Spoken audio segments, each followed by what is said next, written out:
山不在高，有旷则行；水不在深，有井则灵。斯是陋室，农务双馨。牛马上拴住，鸡鸭入后庭。谈笑皆生产，往来徒费银。可以收赋税，阅精兵。从蛮荒无垠的沙漠森林到大型都市热闹熙攘，一切尽在你的掌握。现在你来到了中世纪，准备开启你伟大的探索吧。没错，本期视频的主角呢，就是由单人开发了7年的，却常年登陆 Steam 愿望单第1的模拟经营建造类游戏《庄园领主》啊。就模拟经营类游戏，不知道它有什么魔力啊？之前文明也是啊。它和《庄园领主》虽然玩起来啊玩法大相径庭，但都极其杀时间且易沉迷啊。从一无所知到沉浸期间40个小时，打完了全部难度所有模式之后啊，我很想做一些视频来给大家完全的介绍一下这款游戏啊。但是稿子无论怎么写啊，还是写不出当时自己游玩时候的感受啊。所以即便我认为它是未来可及且是相当入手的游戏，还是大家需要自己去游玩之后啊自己决定。那由于我很少理解过游戏啊，上次自来水了星之海之后啊，还被人嘴收钱了啊，这那的就很烦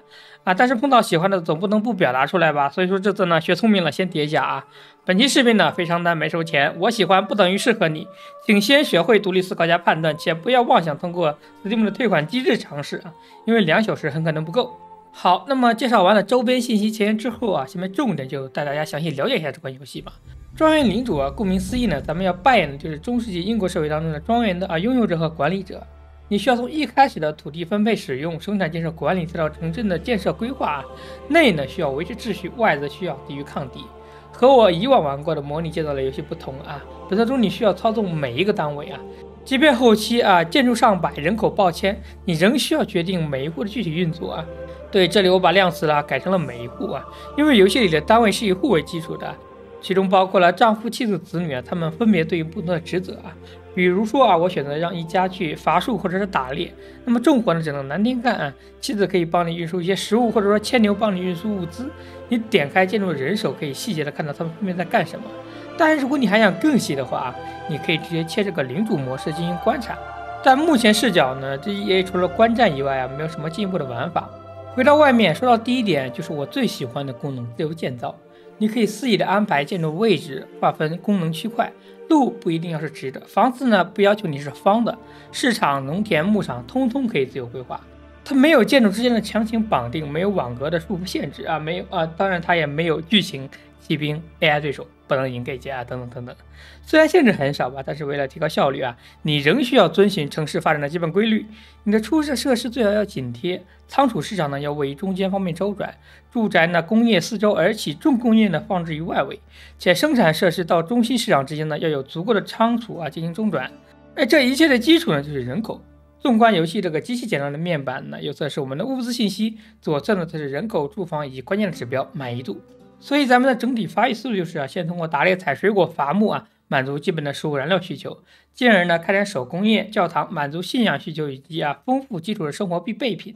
满意度越高呢，人口长得则越快。住宅呢目前可以升3级，等级越高对于生活的水平需求也就越高。当然同时呢，你也可以进行难度更高的家庭作业，比如说制造武器防具开展裁缝铺、酿酒等等等等。然后当你在招募人民战斗的时候你等级越高，你也可以携带更好的装备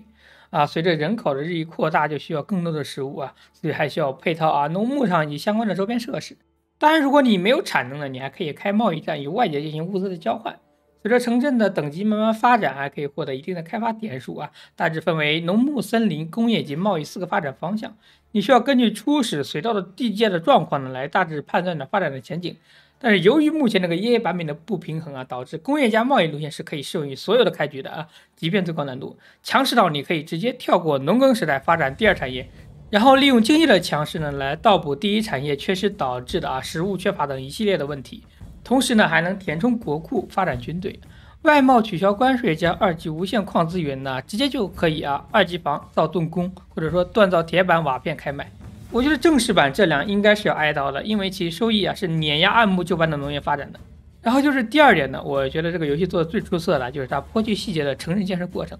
真的很沉浸很享受就你可以仔细观察，按照你思路的每一户的点点滴滴。作为一个统筹者呢，你粮食不够就打猎采集娱乐缺乏呢，你就进大麦酿酒衣服不够呢，就种植亚麻、圈养绵羊，或者说这些进口怎么冷了你加炭，饿了你采药闲了呢还能后院养养鸡种植萝卜之类的。那你觉得刁民太惬意了直接征税。将这个财产纳为国库啊，用于后续发展自己的军队啊，从蛮无之地发育成千人城镇呢，去享受属于你自己的独享的 moment。不过这个过程，如果你不功利的话啊，可能会很长。就像我打了一把最高难度土匪拉满的统治结局啊，从下午7、8点打到凌晨3点半，梦回当初文明67点开6点结束的 feel。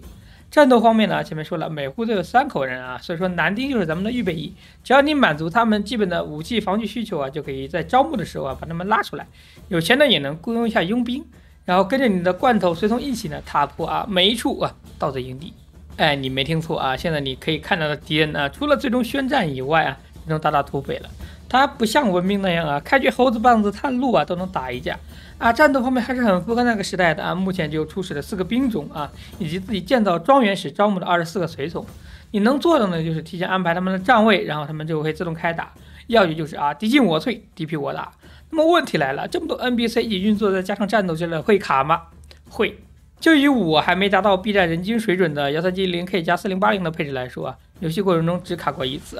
就是我同时开发2个城镇，最后兵力佣兵拉满和最终敌人宣战的时候卡了那么一会儿其他的时候均良好运行，所以说就暂时不要想着能再去观察内饰或者说进一步的细节要求了，毕竟呢良好的运行才是最重要的。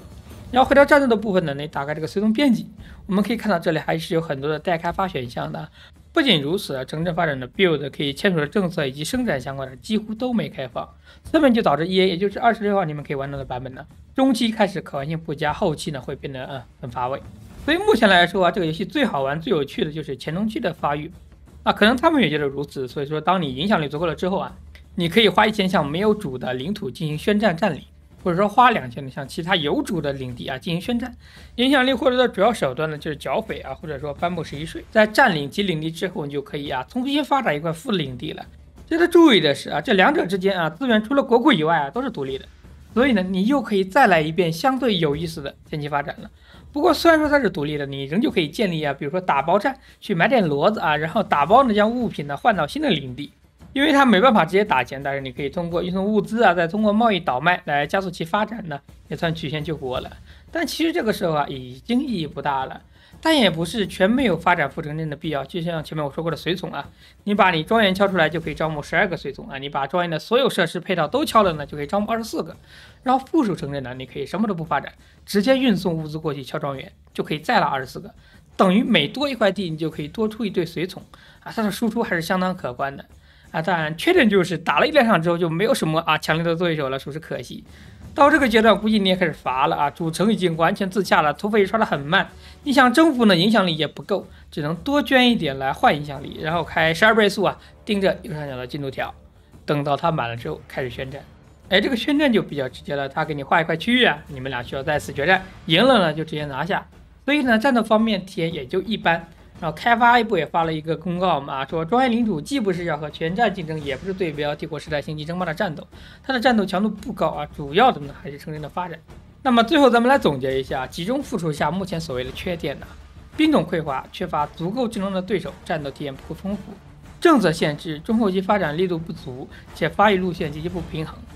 剧情空白，外交甚少，缺少中世纪智能的快感。不过呢，这都是对游戏后期的展望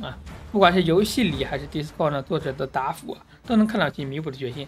但是还是那句话，需要等待。仅从EA的角度而言呢，他在自己的定位上底子做得足够好，所以说即便他目前无外宾之乱而无征战之劳心，我仍旧愿意等。好的，那么本期视频的内容就到此结束了。如果对你所帮助的，请一定不要忘记参与支持一下。看得开心呢，也可以将我加为特别关注，那么你就可以收到最新的推送了。好，那么咱们正式版再见，拜拜。